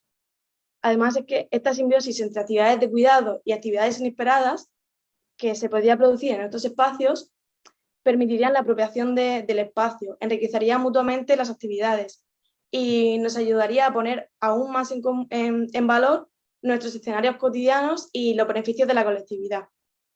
En definitiva, se trataría un poco de dibujar los límites entre el exterior y el interior de nuestras viviendas para dar lugar a cambios de comportamiento. Bueno, y muy importante decir también que la solución no solo es arquitectónica, sino que también es política. Necesitamos redefinir conceptos como el de propiedad, los modelos de vida y el sistema hegemónico que deja de lado las necesidades de las personas y convierte la vivienda en mercancía. Y si echamos un vistazo a la historia, podemos ver que se puede, porque son numerosos los ejemplos a lo largo de la historia en los que se han propuesto alternativas que demuestran que un mundo nuevo es posible, uno en el que poder pensar los modelos de vida al margen de la mercancía y a través de la autogestión y la cooperación entre nosotras. Decía Gramsci que un sistema se hace hegemónico no cuando se adueña del poder económico y político, sino cuando se adueña de las formas y las categorías con las que pensamos y actuamos en el mundo. Y bueno, precisamente este trabajo me ha ayudado a condensar y organizar mi pensamiento político sobre lo que supone la arquitectura actual, para las mujeres sobre todo. Y me ha ayudado a comprender una problemática muchas veces invisible de la que apenas somos conscientes. Bueno, y para terminar ya, decir que tras este trabajo tengo la firme convicción de que la arquitectura puede ser una herramienta de cambio para disputar la hegemonía capitalista y patriarcal imperante, para recomponer y reconfigurar los espacios desde una perspectiva feminista y para, en definitiva, implicarnos en la transformación de las realidades sociales que consideramos injustas. Muchas gracias por invitarnos y estaré encantada de responder a todas las preguntas que tengáis. Muchísimas gracias, Marta. Corrígeme si me equivoco, el TFG es el proyecto fin de carrera, ¿verdad? Sí, Parecido. sí, de Vale, grado, sí. Es que se llama ahora, le van cambiando el nombre y ahora se llama trabajo final de grado.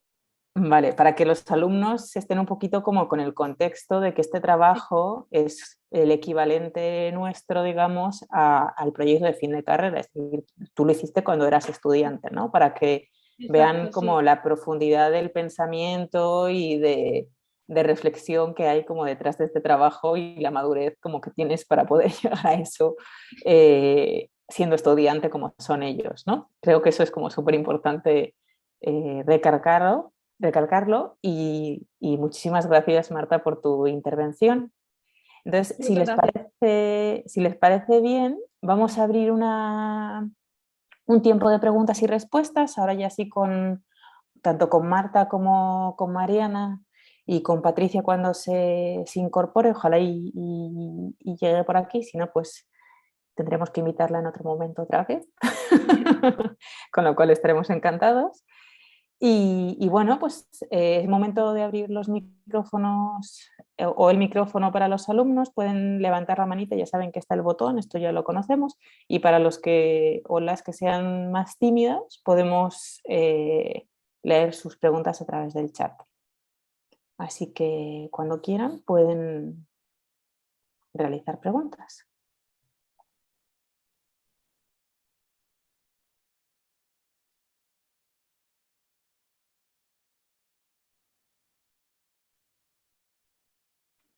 Diana, cuéntanos. Hola.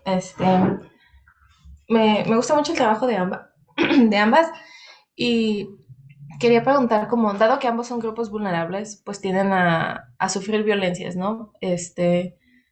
Entonces quería saber si había como o si había algunos métodos que existieran o que hubieran que ayudaran a prevenir este tipo de violencias. O por ejemplo, pensándolo un poco en las personas mayores, que, o sea, pensándolo en mi abuelo que una vez se cayó y no había nadie en la casa y pues no había como quien escucharlo para que lo fueran a ayudar, ¿no? Entonces, como ese tipo de situaciones pudieran, no sé, por medio de la arquitectura o de la estructura de una vivienda colectiva, como, ajá, que hubiera métodos de apoyo, no sé si me estoy dando a explicar, o sea, como, ajá, qué estrategias se pueden dar para que en situaciones de riesgo las personas se puedan comunicar más fácilmente. Gracias, Diana. Pues adelante.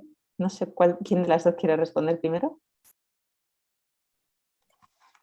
Vale, bueno, tomo la palabra para hacer primero como dos reflexiones.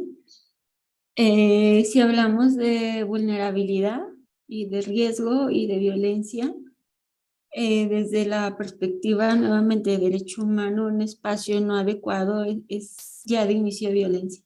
No siempre viene como de otras personas o de otros factores, sino que un espacio que genere condiciones de riesgo ya es violento por sí mismo. Entonces, cuando hablamos de adaptación, justamente buscamos que estos espacios sean el espacio adecuado para que, pues, más allá de generar una condición de riesgo, sea una condición de oportunidad. Y estas oportunidades justamente conllevan a mecanismos de información que sean detonadores para efectos de minimizar una condición de riesgo.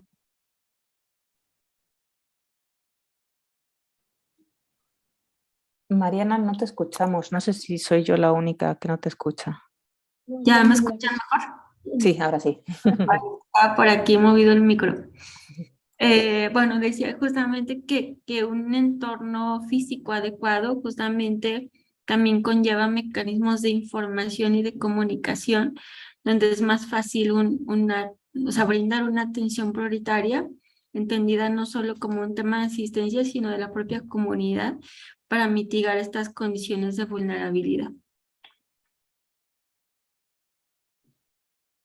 Sí, y en el caso de la vivienda desde una perspectiva de género, pues ocurre un poco lo mismo, que un espacio no adecuado, como ha dicho Mariana, ya es violento de por sí. O sea, el hecho de que la cocina, por ejemplo, esté dimensionada para una sola persona, al final aboca a esa persona a la soledad y la condena a, a que todo el trabajo doméstico recaiga solamente sobre una persona.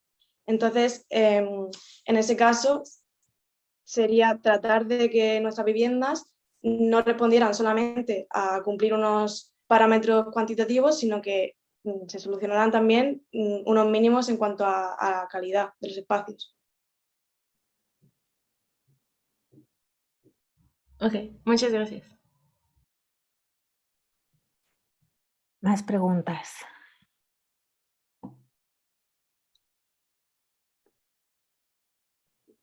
No sé si sea así, no estamos muy acostumbrados a escuchar estos temas, creo, entonces como que deben de estar todavía procesando un poco lo que está ocurriendo, lo cual me parece maravilloso porque significa que les estamos como moviendo ciertos temas a los que no están como habituados, ¿no? Arantxa Álvarez. Sí, mi pregunta va un poquito más dirigida para Marta, porque me gustaría saber cuál fue la parte más complicada dentro de todo este proceso que tuviste que llevar para entender un poco más de cómo el feminismo se relaciona con la arquitectura y cómo el sistema patriarcal está como tan arraigado que a veces a mí me cuesta eh, mucho trabajo como saber de qué manera podemos repensar un poquito las cosas. Entonces, me gustaría preguntarte, como dentro de este proceso de investigación, ¿qué fue lo que te pareció más complicado? No sé, investigar o pensar o analizar para poder llegar a estas conclusiones que me parecen muy, muy interesantes. Muchas gracias, Arantxa. Bueno, pues creo que lo más complicado fue definir esos parámetros porque al final eran lo que me señalaba que se estaba produciendo una situación jerárquica dentro de la vivienda. Y como tú dices, al principio fue complicado porque es, a ver, ¿cómo se traduce el patriarcado dentro de la construcción de la vivienda? Entonces, el proceso fue buscar todas aquellas tareas domésticas que tradicionalmente han recaído en las mujeres, ver cómo se realizaban dentro de la vivienda, identificar espacios y ya ir leyendo mucho. Por eso quería recalcar también esa genealogía de conocimientos y, y definir esos parámetros de flexibilidad, de centralidad y calidad de la cocina, de cantidad de almacenaje, y eso fue un poco lo más difícil. Una vez que se definieron esos parámetros, ya fue coger las viviendas y ir pasándolas por esos parámetros. Gracias. Sí, sí me imagino que fue complicado. Y además, como lo mencionaste al inicio, que se es tan acostumbrado de que simplemente mencionan a los arquitectos hombres, ¿no? Y encontrar Sí, como también mucha bibliografía donde las arquitectas estén más presentes. Este, exacto, sí. y además que fue como el trabajo final de la carrera, es muy admirable Sí. también. Muchas gracias. Al principio estaba un poco nerviosa a ver cómo se lo iba a tomar el tribunal y tal, porque es un tema un poco complejo, pero bueno, Sí, la me verdad que imagino. sí. Me gustaría Y preguntarte también, también, aprovechando, sí, sí, dime. este trabajo fue como calificado por arquitectos, arquitectas, o cuál fue como la respuesta que te dieron o su Pues reacción. fue muy positiva. Es verdad que me esforcé en hacer un análisis muy minucioso, porque al ser un tema, ya he dicho, un poco controvertido a veces, depende también de la edad de los profesores, son cosas que no han visto nunca y bueno, al final el tribunal tuvo una reacción muy, muy positiva. De hecho, la calificación me pusieron la máxima nota, o sea que muy contenta en ese sentido. Felicidades entonces. Qué Muchas bueno que gracias. se la tomaron así, porque Sí, sí. bueno, muy bien. Además, como he dicho también, los parámetros fue una cosa que pensé en su momento, pero que pueden ir variando o conforme siga investigando pueden ir creciendo y en la misma exposición ellos como que fueron pensando otros parámetros y fue algo así como colectivo que iba creciendo. O sea que muy bien. Muchas gracias. A ti. Jocelyn, tienes una pregunta, ¿verdad? O un comentario. Sí, mi pregunta también va un poco más dirigida hacia Marta. Ah, Mi pregunta es respecto a, nos mencionas que pues un espacio muy programado como que de alguna manera limita esta capacidad de diversidad en el habitar, como de el espacio adaptarse al usuario, más bien el usuario se tiene que adaptar al espacio. Nos mencionas que unos espacios como más ambiguos podrían funcionar de mejor manera en este sentido de la libertad en el habitar, pero ¿cómo podría ser un ejemplo de espacios más ambiguos? Como que no puedo visualizarlo muy bien. Pues mira, muchas gracias por tu pregunta, lo primero. Y un ejemplo así concreto es la terraza o los patios. Las terrazas o los patios no tienen una función definida, o sea, son espacios más indeterminados donde puedes hacer deporte, puedes hacer tareas domésticas, puedes incluso cocinar. Entonces ese sería un buen ejemplo de espacio indeterminado. También se podría plantear dentro de la propia vivienda, no sé, zonas de comedor con cocina o baños compartimentados con diferentes espacios, dormitorios que no tengan, que claro, la palabra también son un poco traicionera, porque al decir dormitorio ya estamos asociando dormitorio a dormir, pero podría tener también su espacio de trabajo, su espacio de estar, en esa línea irá un poco. Ok, muchas gracias. A ti.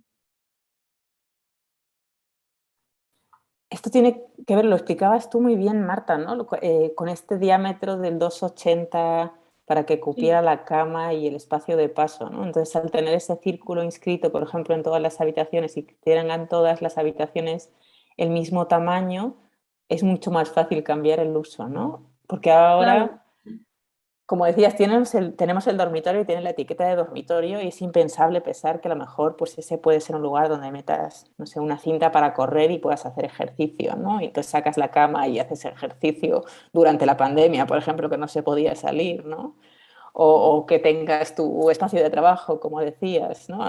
Nosotras ahora, bueno, todos que estamos aquí trabajando online, ¿no? A lo mejor pues necesitamos como, resulta que nos es más adecuado sacar la cama y meter nuestro espacio de trabajo y ubicar la cama como en otro espacio. Entonces creo que esa es también parte de esa ambigüedad de la que estabas hablando, ¿no? Sí, exacto. Exacto, que si haces una habitación, un dormitorio, como lo queramos llamar, con una medida menor de 2,80 y ahí quieres poner la cama, ya la habitación está condenada a que solo pueda tener una disposición de cama. Entonces ya limitas la apropiación que el usuario pueda hacer de ese espacio. Y todas estas cosas que estamos hablando tienen que ver con el género de manera directa, ¿no? Pero pensando que el feminismo es como la búsqueda de la igualdad, digamos, ¿no? Es como el considerar a la mujer como persona, ¿no? Eh, Sí, Creo que es súper importante también porque influye de manera directa en todo lo que nos está contando también Mariana de la perspectiva de la edad, ¿no? Creo que muchas de las estrategias que tú has hablado, como de optimizar el ciclo de la ropa, en los recorridos, ayudan a tener un espacio como mucho más cómodo, por decirlo de alguna manera, más eficiente, más efectivo. Y creo que esto ayuda también de manera indirecta o directa a un mejor envejecimiento, ¿no? No sé, Mariana, si estoy en lo correcto. Sí, tiene una relación directa, sobre todo porque nuevamente hablamos de las dinámicas y de la adaptabilidad. Entonces, al identificar justamente estas áreas de operación, estas áreas de convergencia entre espacios dentro de la vivienda, pues nos ayuda a visualizar la viabilidad en términos de facilitar justamente esta forma de habitabilidad. Muchas gracias. Jocelyn. Sí, también en este sentido que nos comentaba la arquitecta Mariana, de que, o sea, la palabra clave como para el grupo de edad de adultos mayores es facilitar. Siento que un aspecto que está como muy complicado, o yo lo veo complicado, es como las circulaciones verticales, o sea, las escaleras son complicadas. Y luego, pues, la alternativa que son las rampas, pues las rampas también pueden llegar a ocupar como mucho espacio que a veces no existe, o sea, no hay tanto espacio. Entonces, no sé qué nos podrías como comentar acerca de esto de las circulaciones verticales, como qué alternativas hay o qué manera de facilitar estas circulaciones o de simplificarlas podrían existir. Claro que sí, la verdad es que es una pregunta muy, muy interesante y atiende justamente a dos cuestiones. Primera, pues nunca visualizamos el diseño de las viviendas bajo esta perspectiva, ¿no? Por eso esto lo vuelve como novedoso, como retador, o sea, y nos encontramos con esta realidad donde habrá casos donde realmente es imposible hacer una intervención a nivel de adaptación y pues suceden fenómenos como de exclusión de las mismas viviendas y fenómenos migratorios a nuevos entornos habitacionales. El segundo punto es que justamente en el marco de esta empresa donde estuve trabajando en la en la empresa municipal de vivienda de Sevilla había, por ejemplo, ayudas sobre todo para temas de rehabilitación y adaptación de espacios. No miento, el 90% de las demandas era justamente para circulaciones verticales, donde se integraban en la medida de lo posible, porque había casos donde no era posible, elevadores para generar nuevamente condiciones de accesibilidad, de poder ir a temas de asistencia, a necesidades básicas. Al no tener estas circulaciones verticales, pues prácticamente nuevamente los adultos mayores estaban excluidos. Entonces, por eso se aprovechaban estas ayudas y insisto, la demanda prioritaria era justamente esto. Entonces nos da un panorama sobre todo hacia dónde tendríamos que atender nuevamente las tipologías, no solo como espacio interior, sino puesta en contexto cuando hablamos de vivienda vertical, cuando hablamos de vivienda horizontal, que nuevamente reconociendo las variaciones a nivel de contexto geográfico, pues siempre vamos a encontrar alguna condición que tengamos que mejorar para temas de conectividad, de movilidad.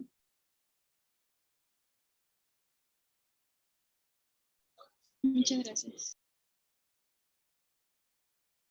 ¿Tienen alguna pregunta más?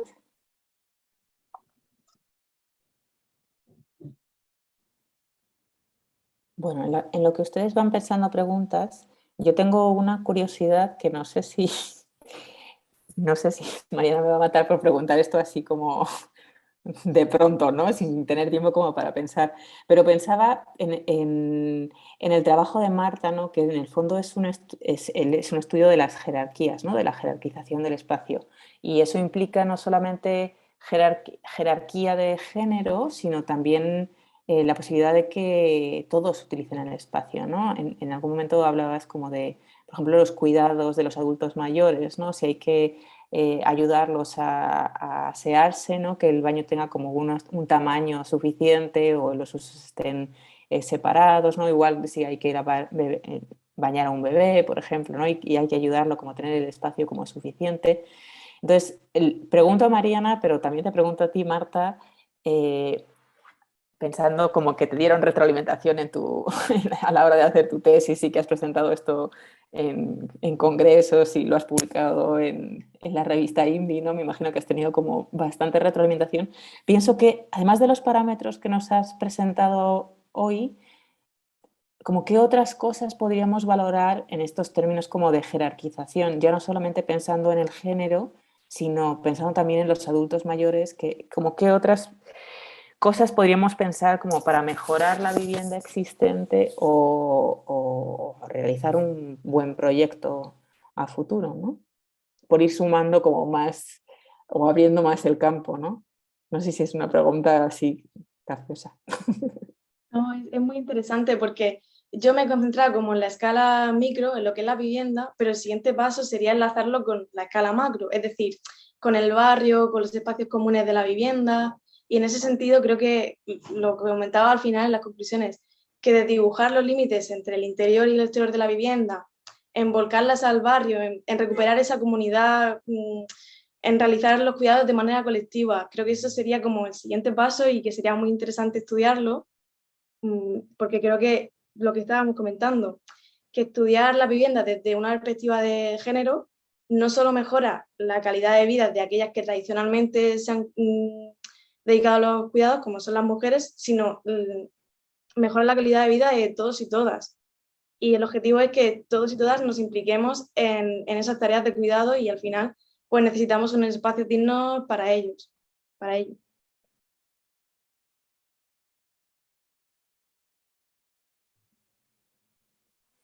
Gracias. No sé si Mariana...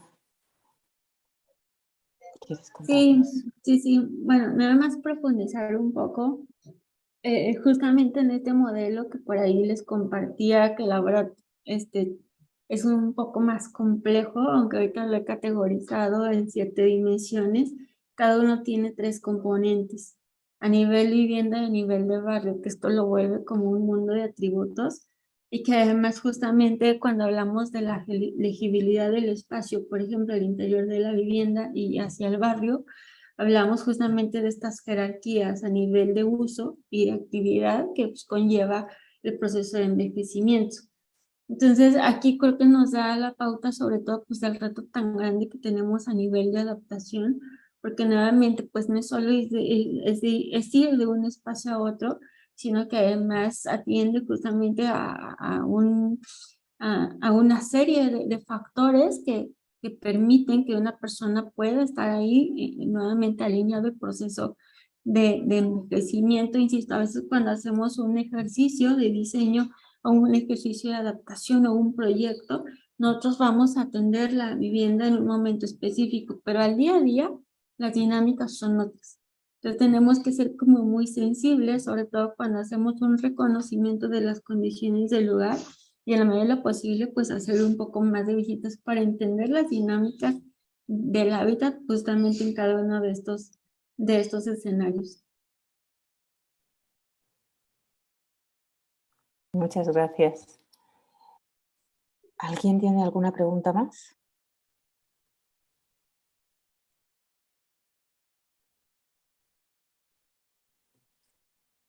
Me da pena dejarla así tan pronto. Quisiera que les preguntaran de todo. Es que es demasiada información. Sí, yo creo que sí. Quizás debimos de invitar a una un día y otra para que procesaran un poco. No, mira, si hay preguntas, si hay preguntas. Daniela, cuéntanos. Sí, bueno, la mía va dirigida más para Marta en este caso. No sé, es que tú mencionas que te especializas en vivienda sobre todo, y ahorita justo mencionaste que la evolución sería en los espacios colectivos, más bien espacios, dijiste, de barrio, en fin, como con un enfoque más público, en los espacios públicos también.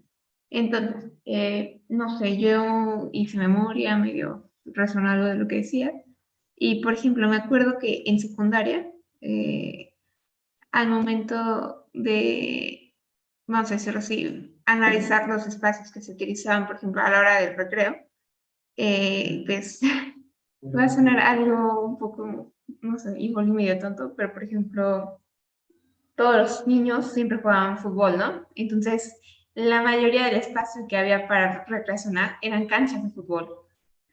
Entonces, pues las niñas simplemente pues, nos sentábamos en la cafetería. Ese era nuestro espacio, por decirlo así. Y digo, ahí hay una implicación, obviamente, o sea, hay más de una sola implicación, ¿vale?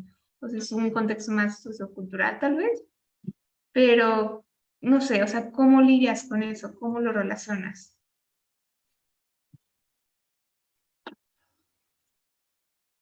Sí, muchas gracias por la pregunta.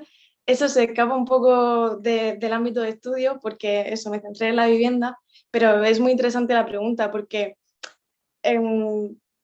muestra muy bien cómo los espacios son los que, además de generar las desigualdades, las perpetúan y son causantes de las mismas, porque al ubicar el campo de fútbol, como tú bien has dicho, en el centro, pues otras actividades quedan de lado y como son los niños los que normalmente juegan al fútbol y a las niñas, por ejemplo, en mi caso en el colegio no me dejaban jugar. Entonces, pues eso al final a ellos les daba una centralidad y otro tipo de actividades eran invisibilizadas o directamente no se podían hacer. Entonces, por ejemplo, hay un estudio en Barcelona muy guay que se llama Equalsare, que estudia ese tipo de situaciones en los centros de colegio y estudia qué es lo que pasa cuando lo que ponemos en el centro no es un campo de fútbol, sino que es, no sé, un sitio para sentar a la comba, por ejemplo.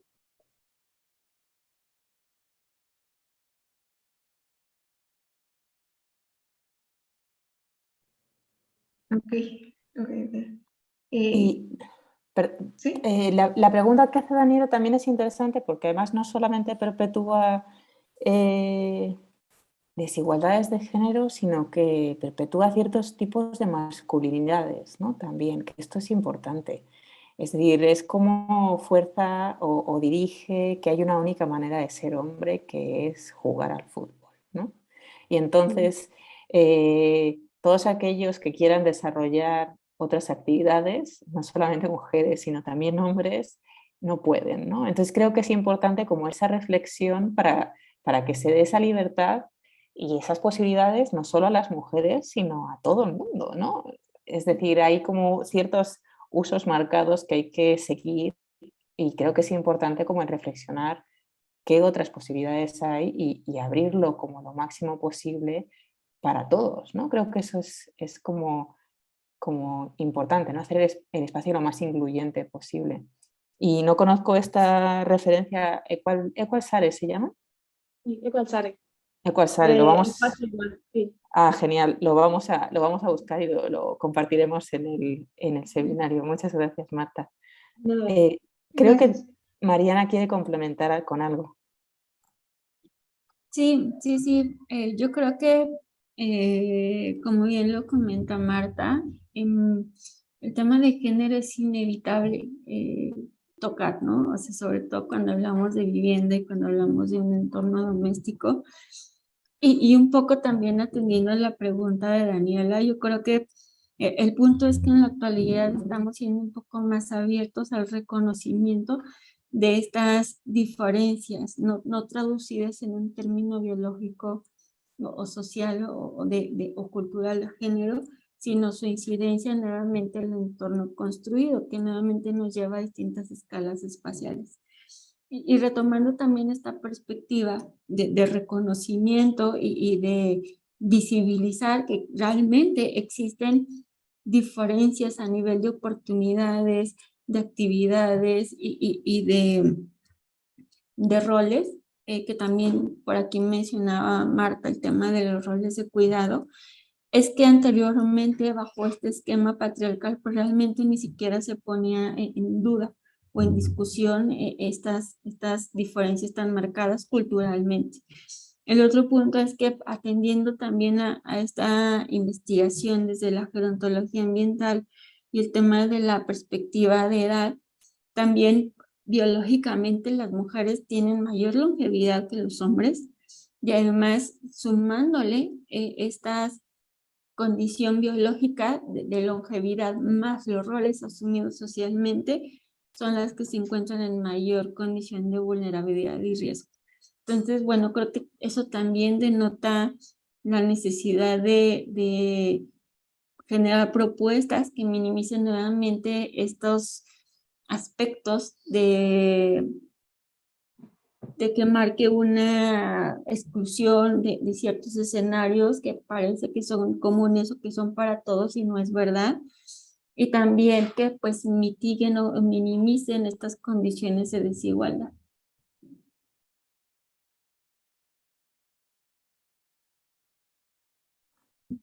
Muchas gracias, Carmen. Bueno, ahorita, perdón, yo también tengo mucho interés por los análisis de perspectivas de género. En este caso, para esta pregunta, era en cuestión más a lo económico, a la gestión, ¿no? Porque también, o sea, se diseña para, obviamente, tener el mayor ingreso económico, ¿no? o sea, hablamos de un enfoque capitalista, ¿cómo sería una manera de abordar la gestión desde un enfoque pues, más feminista? Pero ahí está como una pregunta muy, yo sé que es muy complicada, ¿no? Porque al fin y al cabo, o sea, es como decir, ¿cómo lucho contra el capitalismo, ¿vale? Entonces, no sé si haya precedentes vamos a decir así, un poco la lucha con, no sé cómo decir, o sea, porque no, nunca lo derrotamos, digamos así, o sea, está muy difícil, yo lo sé, pero quería saber si saben. Gracias, Daniela. Tiene Mariana la mano levantada.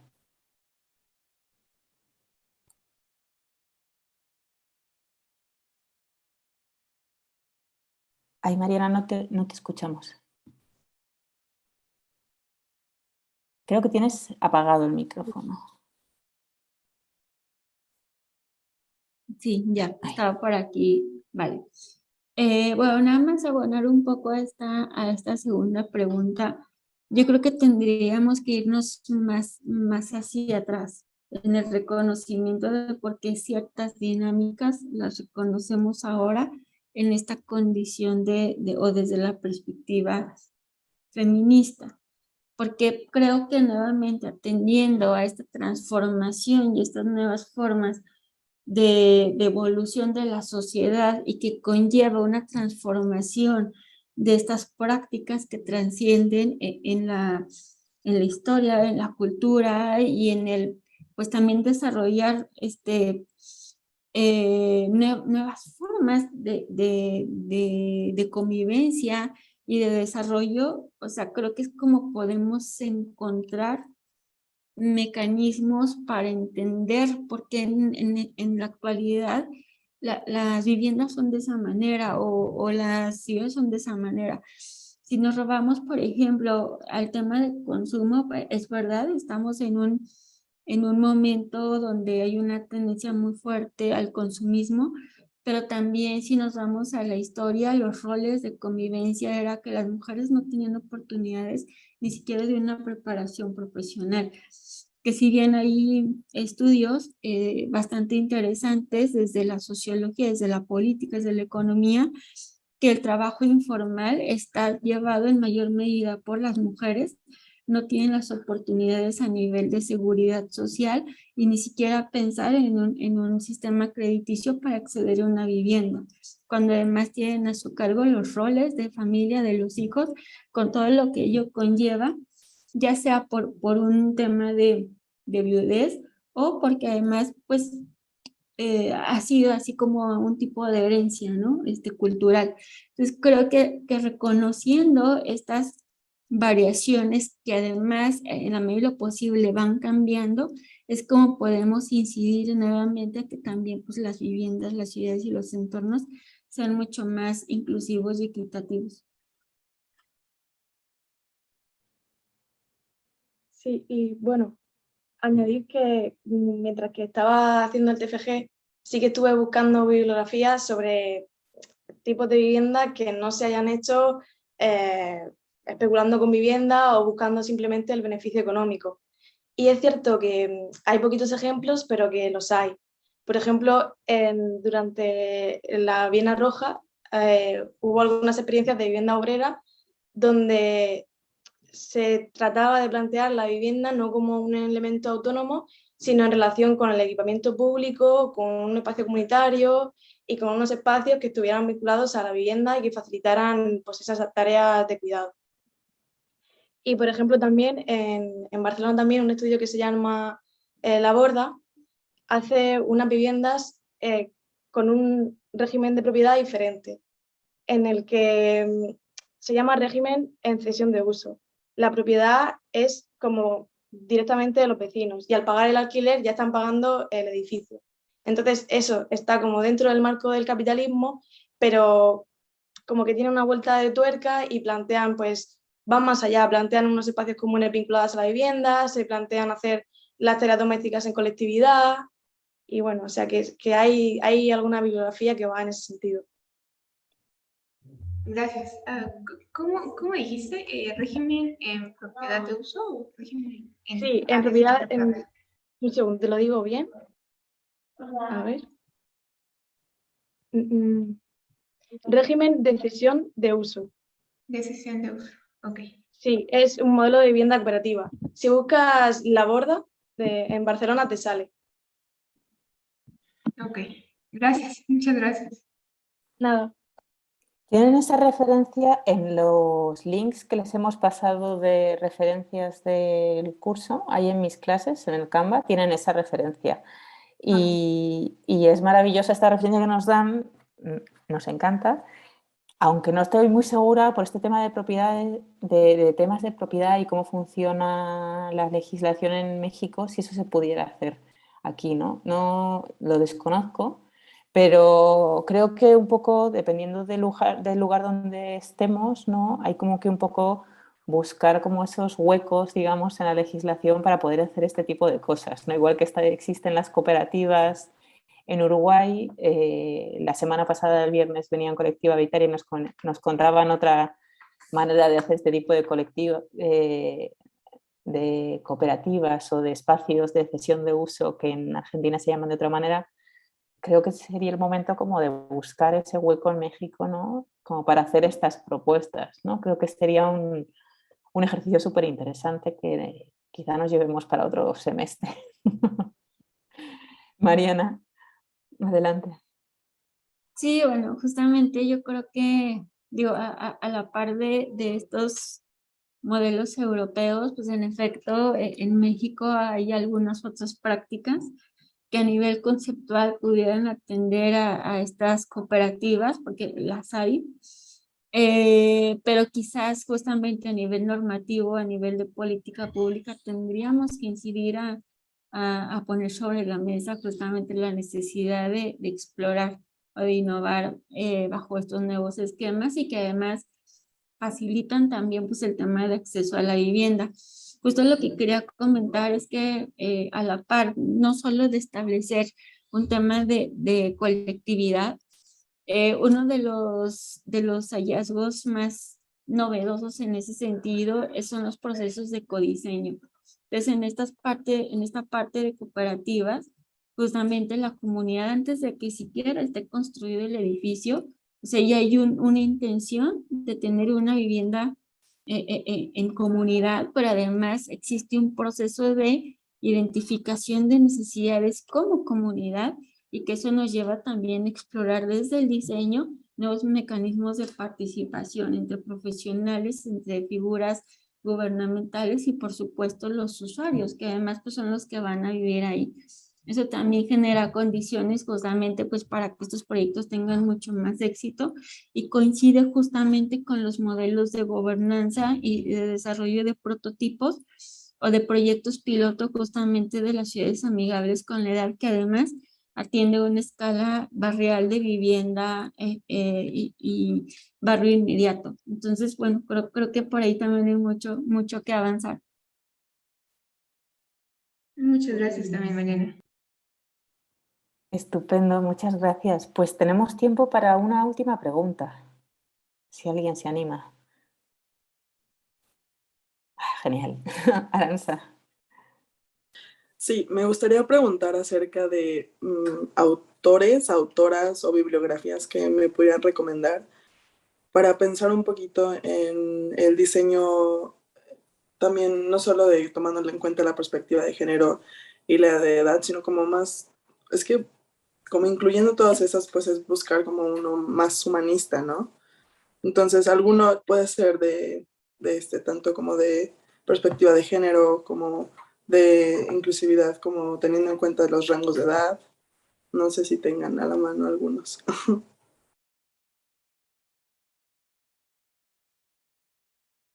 Pues el colectivo Punsis, también de Barcelona, tiene un libro que se llama Urbanismo Feminista y sí que se centra un poco en el género, pero por ejemplo también habla de la tercera edad, aunque eso seguro que Mariana sabe responder en ese sentido mejor que yo, pero trata varios temas que al final se intersectan. Entonces te recomiendo mucho ese libro, Urbanismo Feminista del colectivo Punsis. Gracias. Vale, bueno, desde la perspectiva de envejecimiento, pues sin duda buscar sobre gerontología ambiental, que la verdad es que es muy nuevo el concepto porque combina justamente aspectos de geriatría, gerontología, que no es exactamente lo mismo. Geriatría tiende a todas las patologías del adulto mayor en su cuerpo, desde la parte biológica, y la gerontología es todo lo que conlleva un tema de entorno o contexto. Entonces, cuando hablamos de gerontología ambiental, atiende esta parte también de psicología ambiental, con estos factores o aspectos físicos y no físicos. Y por ahí, bueno, pues el pionero de estos temas es el doctor Diego Sánchez González, que además pues fue mi director de tesis, que él lo ha abordado mucho desde la parte social, desde la parte de la geografía, y bueno, pues mucho el trabajo que hemos hecho es abordarlo desde la parte de la arquitectura y el diseño, pues en todas las escalas, ¿no? Desde la parte urbana, urbano-arquitectónica, hasta el espacio interior. Por otro lado, también pues buscar en las redes de ciudades amigables con la edad, que atiende estas dimensiones.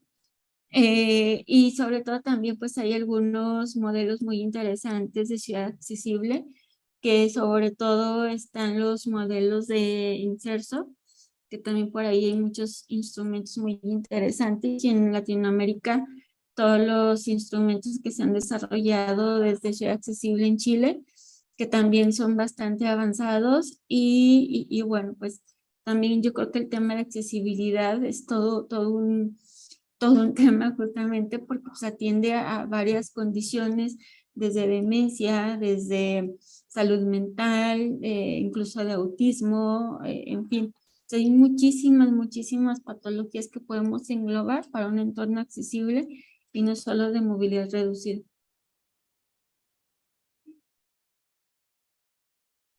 Gracias.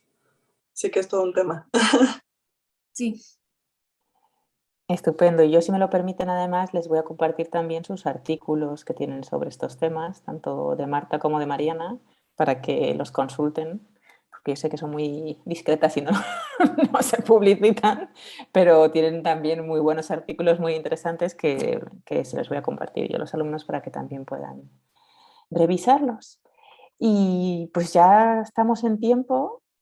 Quería agradecerles muchísimo su participación, tanto en mi nombre como en nombre de la Escuela de Arquitectura, Arte y Diseño del Tecnológico de Monterrey, por su participación. Marta, Mariana, ha sido estupendo. Creo que nos han abierto todo un mundo nuevo de reflexión, y cerraríamos con ustedes y dándoles las gracias y esperando que podamos contar con ustedes en otro momento.